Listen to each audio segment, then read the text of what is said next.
বৃহস্পতিবার ছিল জাতির জনক মহাত্মা গান্ধীর তিরোধান দিবস।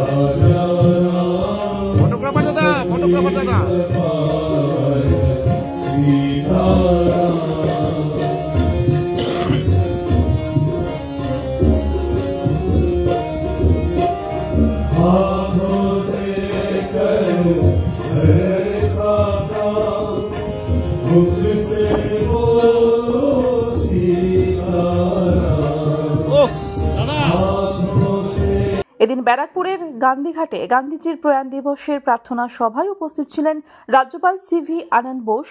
এছাড়াও উপস্থিত ছিলেন ব্যারাকপুরের সাংসদ পার্থ ভৌমিক। অভিযোগ, এই প্রার্থনা সভায় সাংসদ পার্থ ভৌমিক ঘুমিয়ে পড়েন।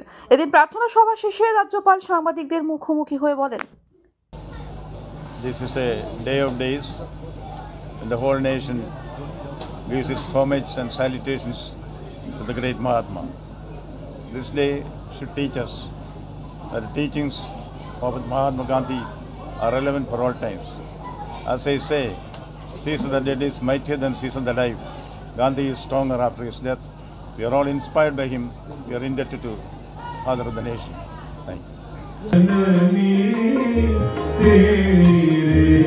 অপরদিকে সাংসদ পার্থ ভৌমিক প্রয়াগরাজের কুম্ভ মেলায় পদপিষ্ট হয়ে মৃত্যুর ঘটনা প্রসঙ্গে বলেন, যেভাবে কুম্ভে যে ঘটনা ঘটেছে আপনারা প্রত্যেকে জানেন, আমার নতুন করে বলার কিছু নেই। ধর্ম পালন করতে গিয়ে যদি মানুষকে মৃত্যুবরণ করতে হয় তাহলে বোঝা যায় যে সেই জায়গাকার অ্যারেঞ্জমেন্ট ঠিক নেই। সেটা এখনো টোটাল হিসেব এখনো এসে পৌঁছয়নি, সেটা নবান্নে আসছে এবং নবান্ন থেকেই ওটা ক্ল্যারিফাই করা হবে।